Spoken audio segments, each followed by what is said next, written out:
Hi there, and welcome to the Play Therapy Circle. Before we begin, please note this podcast is for informational and educational purposes only. It does not provide therapeutic advice, and listening does not create a client therapist relationship. All views expressed are my own, and any case examples shared have been de identified to protect privacy. If you're seeking personal support, please reach out to a qualified mental health professional in your area. Hi, and welcome to an episode of the Play Therapy Circle. I'm Kylie Ellison, a therapist, clinical supervisor, and play therapy trainer, and I'm so grateful you're here. This podcast is a space for thoughtful, soulful conversations about child-centered therapy, play-based work, and what it means to show up with presence and compassion, both for our clients and for ourselves. Whether you're a seasoned play therapist, a student just starting out, or someone deeply passionate about working with children, you belong here. Hi there, and welcome to the Play Therapy Circle. I'm your host, Kylie Ellison, and I am so glad you are here. Welcome, guys, to episode 9. Wow, we're almost last of the single digits, then into the double digits next week. Amazing. Thank you so much again for being here and for the support and following along. I hope that you are finding these episodes helpful and useful in your CCPT practice, because I'm definitely loving doing them. I have gotten feedback on different topics that I can be doing in the next few months as well. So I am very excited with some of those topics that I think you guys are going to really like too. And this topic today, of course. But general check-in, how's everyone doing? Hope you're having a good week. It is actually cold here today, which is very random because it's September in Brisbane, so it should start to get hot, but it is not. So I fear this is the last of winter before we really start to get that hot weather that we get here in Brisbane. You can probably hear the wind outside, so I'm just prefacing all of that for today's episode. I think that certainly in connecting with different supervisees this week, it has definitely been recurrent that I think the community in general is feeling a little fatigued. So if you are feeling a little bit tired this week, if you are just having a minute where it's just a little bit long, I guess, in the week, just wanting to let you know that you are not alone. And I definitely am looking forward to a bit of a quiet, relaxing weekend after a busy week in the clinic. Wherever you are in the world, I hope you are having a lovely week. Look, the topic that I want to talk about today and what I want to get into is this idea of facilitating emotional expression through play. I was only actually talking about this to someone yesterday and describing the superpower, I guess, of CCPT really being about us understanding at a very deep level what children are communicating through play. And I really want to underscore that because I think that as professionals, we go about our day and our weeks. Like I was saying, it's September. There's Christmas trees out, guys, at Big W. If you are in Australia, in the Southern Hemisphere, we have already got Christmas trees out for sale. Like it's September. So like we're all on the slide to Christmas at this point. So if you're feeling a little weary, that is part of the reason why. But what I want to acknowledge is we go through our weeks and do our work and don't actually realize that there are certainly people in our community who don't have that same level of understanding of what play is all about and that really core skill around understanding what's being communicated, not only understanding the play but understanding the meaning and the message behind it. So I think that's something that we can't underestimate, and we really, as Gary Landreth says, we shouldn't be just sharing the skills, we shouldn't just be holding the skills in the playroom, but we should be sharing it.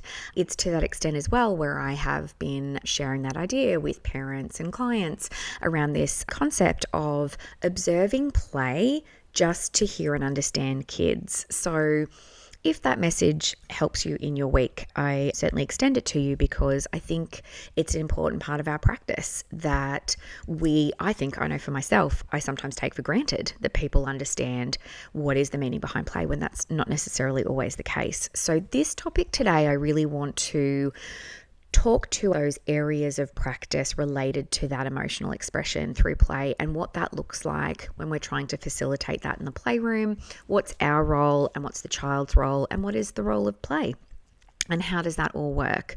So this is the topic for this week. And next week, we're then going to go into tracking and reflecting feelings. So that is definitely then that next skill that we're talking about. But we can't enter the playroom and start our work with kids if we don't have that holistic understanding of how much is expressed and communicated through play, which I know for those of you out there who are passionate about CCPT, you already know this.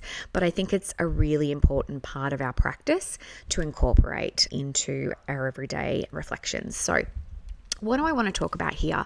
I guess I want to start off with the idea of how emotional expression is conveyed for children, and especially through the lens of child development theory, which is really important. So we know that children progress and develop through different stages across their early years, and part of that is recognizing that being able to put words to their feelings is something that doesn't come naturally for kids in those formative years. And I know that if you are a parent listening, and certainly traditional parenting approaches very much have encouraged parents to say, put a word, and you're like, name your feelings, tell me what you're feeling, use your words, those kind of phrases that are used in the vernacular of our community. And unfortunately, when we look at child development theory, that is counterproductive to what we understand about the development of children. They genuinely don't always know how to put words to their feelings. So how can we help them to express themselves and to be able to tell their story in the way that feels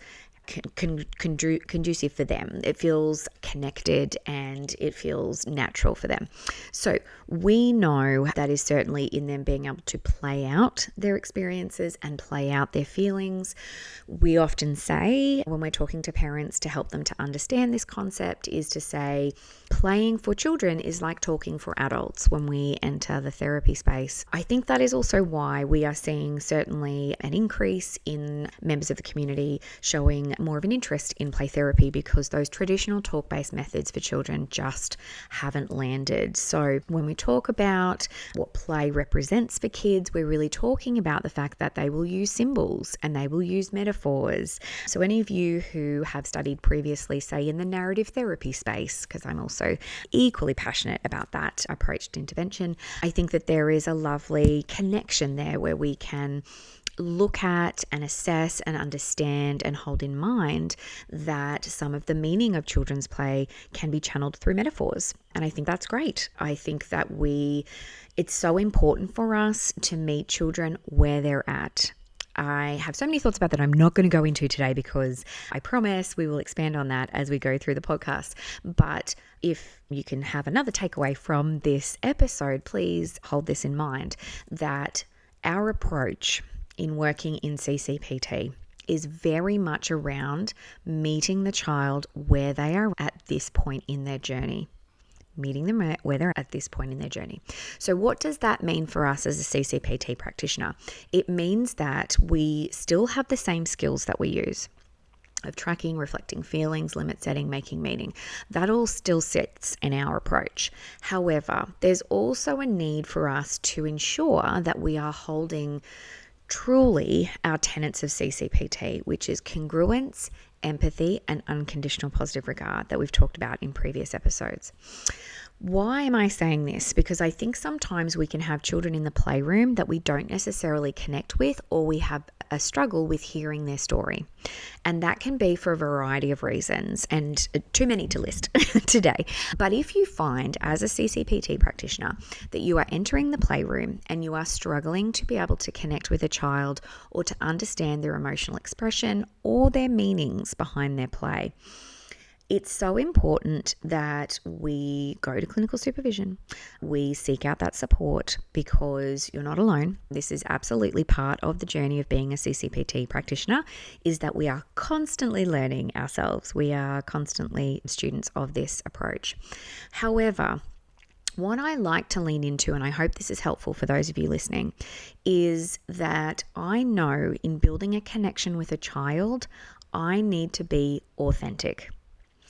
If I'm leaning into my tenet of congruence, for me as a practitioner, that equates to being authentic, and that may resonate for you, so I'm sharing that with you. So what does authentic mean to me? It doesn't mean that I suddenly shift into asking questions, giving them activities to do, moving into that directive space instead. What it means is that I want to give those of you listening who are practicing as CCPT practitioners or beginning in this space or experienced in this space to give yourself that grace to be able to be present in the room that's authentic for you too. We hold very dear, absolutely, 100% the tenets and approach of CCPT. But I think that there's a good argument, and especially for our earlier episodes when we talked about the relationship. So I'm leaning into change theory here. I'm leaning into attachment theory here. I'm leaning into child development theory here when I say that if we are not authentic, we are going to struggle to connect with the child. So that authenticity looks different for each practitioner. So what's important for you is to decide and establish for yourself, what does authenticity mean for me? So if I ask myself that question when I'm in the playroom, I often will be very congruent in my approach. So what does that mean? I will do things like, and I'm holding in mind a client that I have recently been working with who is absolutely incredible. And certainly not in terms of their presentation, not necessarily a child that we would see traditionally under the CCPT hat, not for the sense that they don't qualify or are not appropriate for CCPT, but certainly requires all skills to be able to engage, which is great because we love those students, right? And we love those teachers. I am the student. I should correct myself there. I'm the student as the therapist. The child is the teacher, teaching me about the world. So I'm very mindful of that when I connect in the playroom. But what I am learning with this client is that me being transparent is part of me being authentic. So again, what do I mean by that? So I might say something like, oh man, this room is so messy today. That was on my list today, mate, but I just haven't got to tidying, so it's a bit of a mess in here. Saying something like that, because let's be real, I'm ADHD late diagnosed. I am a good procrastinator on a great day. So do I need to tidy my room? Yes. Have I had time because I've had 7 or 8 appointments back to back? Also yes. So this is the problem, and I need to be congruent and authentic in that space when connecting with that child. So I say that because I want to acknowledge what they might be observing or seeing or feeling. I might say something like, it's just so important right now for you to check everything out here just so that you know what's happening in this room today. That makes sense. Yep. And that's that obviously reflecting back of that content, making meaning of the play, but I'm going a step further than just saying you're looking around the room. I'm actually helping them to deepen their understanding of what they're doing, helping them to understand that I'm following along and validating what's happening for them. But I also want to bring an essence of myself into the playroom, not because it's about me. I'm very clear here that this session is about the child. But if I just sat there and said, you're looking around the room, you're picking that one up, you're putting that one down. I don't know, for me personally, and this is a non-judgmental space, everyone, so we're all welcome. For me personally, would not feel congruent or authentic in just using that. So I stay in my tenets of CCPT, but I make sure that I'm supporting the child to feel connected with me. And we want that experience to be able to be replicated outside of play therapy because that's the goal, right? So we want to make sure that in that interaction, they feel that sense of empathy. And I can't really do that if I'm going, you're picking that one up, you're putting that one down, and you're not singing it like that. I'm just giving that as a rough example. But you know what I'm saying. I think that there is certainly a good argument for us to bring ourselves to the room. And like I said, we've talked about that in previous episodes as well. Feel free to follow that too. But I think that then opens the space for the child to be able to emotionally express themselves, which is the topic of today's conversation, which now I'm back on my point. So thanks for following along. I get there. I promise I get there.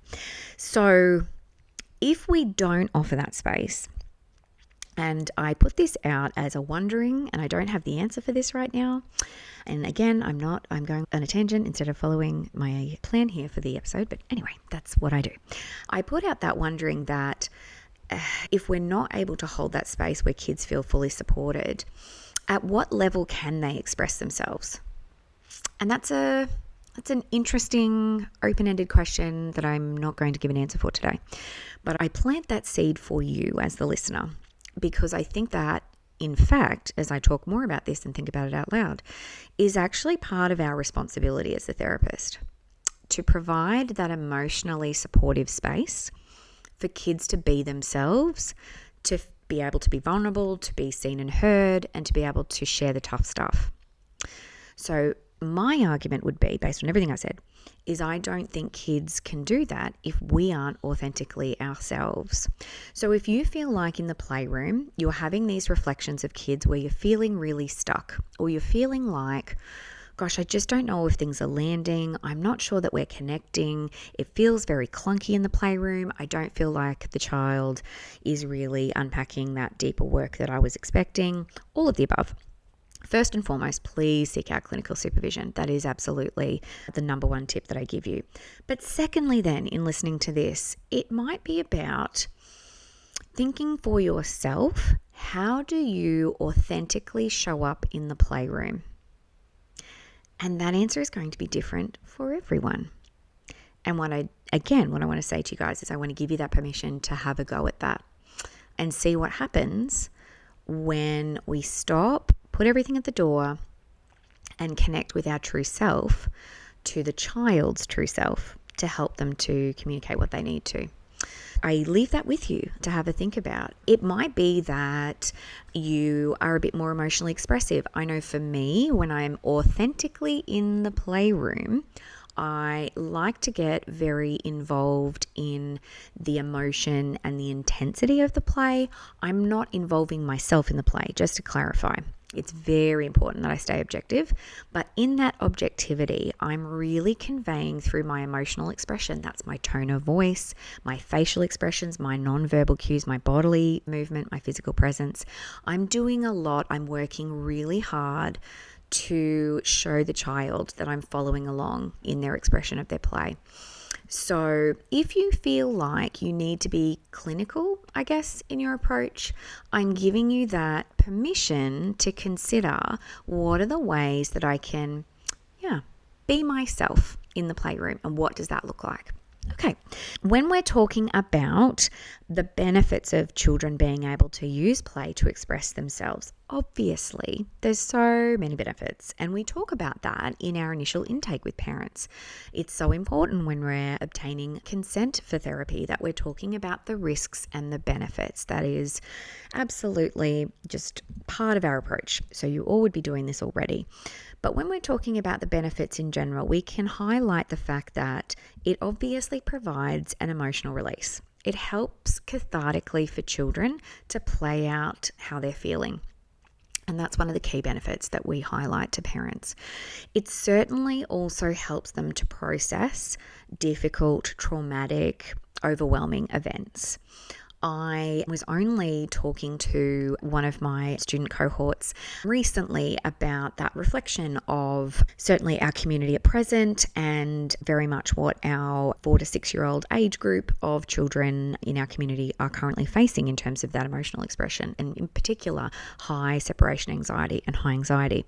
And I promise I will do a podcast episode on that, because that is very relevant and very important right now for you guys as practitioners. So by the by, we were talking about the fact that even what happened around 2020 and 2021, we wouldn't typically put in the category of a traumatic event. But one of my incredible students was reflecting about a definition she had come across in training she had done herself around the definition of trauma.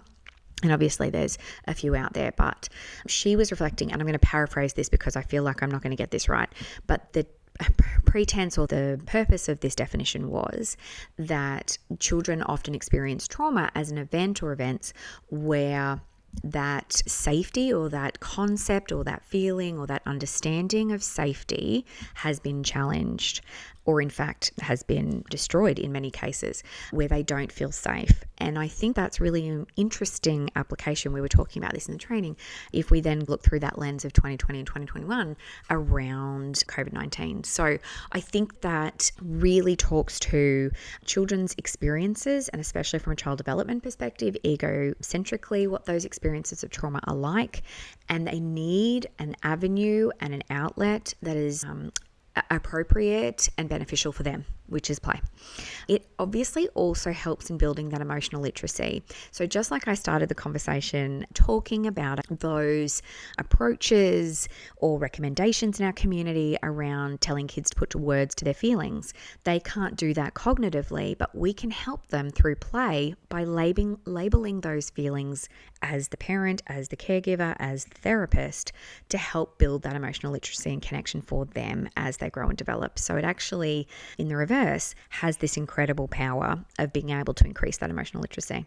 We also, obviously, in doing that and connecting with kids, and this is where filial therapy becomes so relevant and so important, is it also helps to build connection and trust with adults, with parents, with caregivers in the child's life. So it's why now more than ever, play is so important, guys, so important. We obviously know when we're building on that concept and that idea, I think that when we're talking about the different types of play, and we know that children will use all different resources in their environment, in their space, whatever they have handy and available to be able to play out what they can't verbalize. So we know that kids are doing this 24/7. So I often say to parents, what I'm seeing in the playroom, there's probably a version that you're seeing at home. So again, I offer that opportunity for them to just observe and watch. Don't intervene. Don't try and ask questions. Don't direct the play. Don't try and check your understanding of the play. Just observe. Just observe, because it helps them to just process in real time. What we see with play is a couple of different types. I'm just going to touch on two, being symbolic versus literal. So we do see different types of play, and once we become trained and experienced in this space, it becomes easier for us to understand. But we look at that symbolic play versus literal play. So we might have examples where, and there's so many of them, where we might have literal play where a child may use the doll's house to play out an experience in real time of domestic violence, for example. So we can have an understanding by watching that play of exactly how that translates to their life outside of play therapy. So that's obviously one type of play. We also have, and I think what children gravitate more readily to, is symbolic play. So that comes from a range of resources and a range of ways of them being able to communicate that. And so they may use different resources to tell you their story. So I've had, and certainly just as a broad example, no specific clients here, guys, that I'm mentioning, just over the years what I've seen. If a child is feeling disempowered, in fact, it may have been a trauma experience themselves that they've gone through. It might be bullying, peer relationship issues. Sometimes what kids will use is that symbolism of army and soldiers. So I have a large pack of army soldiers and tanks and guns and all those kinds of things, plastic ones, guys, all of those kinds of things in the playroom, right? And they will use that metaphor to build different sides and show you what that battle, what that challenge, what that difficulty really looks like in real time. But we have to sit and observe and understand at a deeper level, both through the content of their play, lots of other factors, the transference, countertransference, emotional expression. All of those things come together to help us to understand that this is something in their world that they're trying to tell us. So they will use symbolism. They'll use resources in the room, for sure. So obviously there is different resources that kids will use. I've obviously just talked about that, but we do see obviously a lot of that work, say in the sand tray, like I mentioned before, the doll's house. We can see that in the kitchen. We can see that through art. We can see that through Play-Doh. There is so many ways that kids will symbolically talk to us about what's going on for them. So what's our role as the therapist? And we talked at the start of this episode a little bit about being our authentic self. That doesn't change. What I will emphasize here is in terms of understanding the emotional expression in children's play is the importance of us observing themes. So we will talk about themes in an episode. I promise, guys, it's coming. So much content with CCPT, you guys. So I'm getting to them once a week. But it's really important, and our role as the therapist is to observe and understand what might be some of those themes. So for those of you trained in CCPT, you know there is a whole list of themes in child-centered play therapy. So they can be a range of different things. So if we go back to the army battle as an idea, those themes could relate to aggression, safety and security, power and control. They can be all different aspects of the child's play. And what I like to encourage my supervisees to think about is not only are we observing the play when we're talking to parents specifically, because I know sometimes it's easy for us to identify the themes in our practice, but then it's translating that to make sense in the real world. And oftentimes I like to look at what is that theme in the play and in the playroom, and how does that apply to outside? So for example, when we're talking about, say we're talking about a bullying scenario of a child in school who's being bullied, and they come and they show us through the army and the soldiers that they are constantly being defeated, and they usually put us in the position of that, so we're always losing. So there's something around the soldiers, one side never winning, always being defeated, always being overpowered, and so we talk about that theme of power and control, right?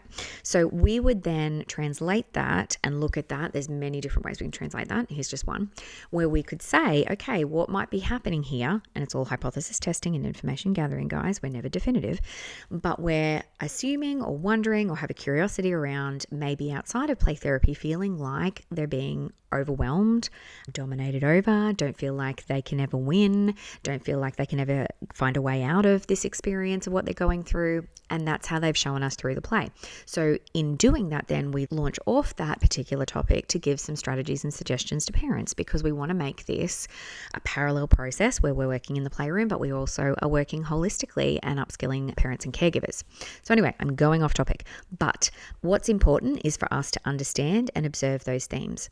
This also relates then to participating in the play. And again, I won't go into this in too much detail as well, but we need to stay objective as much as we can to be able to holistically observe those themes. We definitely, guys, and I can't emphasize this enough, because definitely if you're a beginning play therapist, this will happen. So I just want to normalize this is what happens, but also encourage you to stay curious without rushing to interpret. And in the beginning, we can feel like that is a way out for us if we have an understanding fairly quickly of what the child is trying to tell us, so that we've got information to report to stakeholders, for example.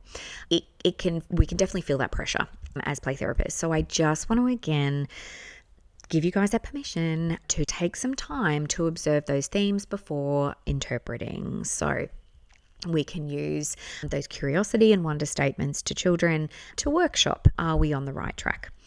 So we definitely, through CCPT, allow them to be and express themselves authentically. So that's really important as well. What are some tips that I want to share with you guys before we finish up today? I just noticed the time and I'm like, you guys, it's 30 minutes almost. So I guess my podcasts are no longer going to be 10 minutes each. I hope you have found this so far useful, because I go off on tangents, you guys, but hopefully this has been useful.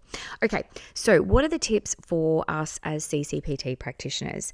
It's really important that we're creating that safe space. So I go back to my original kind of wonderings and conversation at the beginning of this podcast around, I would argue, I don't think we can create that safe space without us feeling regulated, congruent, authentic, truly ourselves in the playroom. So I really want to give you guys that homework. Think about what that means for you to show up authentically, not in that. And I want to emphasize too, guys, that when you become a beginning play therapist, you probably will do this because you are building your skills and you're building your experience. So I want to give you that permission as well to be kind to yourselves through this process.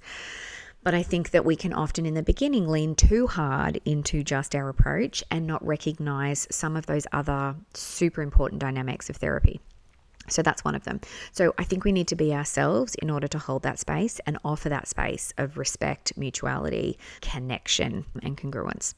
It's really important when we're following the play, that we're reflecting, but we're not labeling so much. We want to put that reflection out to the child to hypothesis test and understand if we're on the right track, but we're certainly not directing them in terms of their work or telling them how they feel in terms of definitively telling them this is what it is. We very much are staying curious. So it's very important that we are following along, and we make sure that, as I was saying before, when we're talking about joining the play, we obviously can connect and go along and walk alongside them, but we don't take over. We don't dominate that play or instruct them. And I think that the challenge in this space can very much be around the silence in the playroom. And I almost feel like that should be a podcast topic all of its own. I feel like I'm going to have so many topics next year where every time I do a podcast, I'm like, and I got to add that to the list. Because silence from a psychodynamic lens is incredibly fun to reflect on and unpack. But just being present for us as play therapists in the playroom has such a powerful effect.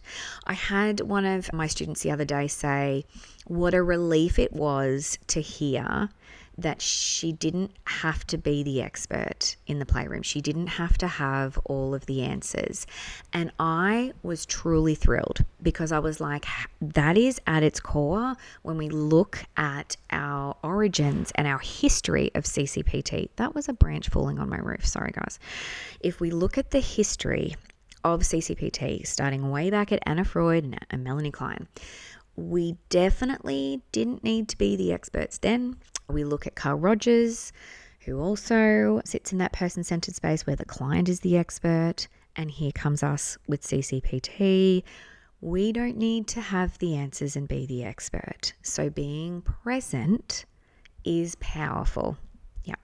We also want to avoid rushing things or assessing themes or meanings, as I've said earlier, until we've really reflected on it holistically, access clinical supervision, all those good things.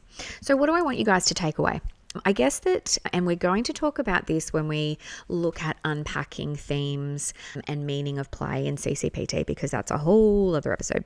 But certainly in child-centered play therapy, we will always see patterns in children's play, and it tells you so much more than it will with words. And I definitely walk my supervisees through that process when I am connecting with them, and I'm keen to share that with you as well in an upcoming episode. But definitely understanding that play, and what I find fascinating about kids is they absolutely don't come with an agenda, right? They know the things that they really want to talk about, not necessarily cognitively, but they definitely know unconsciously. But the incredible thing that kids do that I have noticed consistently over my 10-year CCPT career so far is that those sequences of play and the different themes tell a story. So if you are just looking at one theme in your session so far with a child, I encourage you to take a step back and look a little bit more holistically across the session and in what order you see those themes, because that tells you volumes about what the child is trying to process and communicate with you. We are absolutely responding with curiosity, not correction, and we know that. But I think ultimately, and something that came up recently in the training as well, that it's always good to have those reminders, which is why I have this podcast, so I can share this with you guys too, is this idea of trusting the pace of the child, but more importantly, trust the process, trust yourself as the therapist, and trust the child.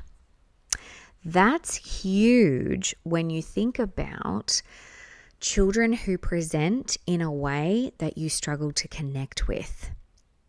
And there can be so many different reasons and so many different factors, guys, and this should be the end of the episode, not the beginning, right? So I'm not going to go into this in too more detail right now.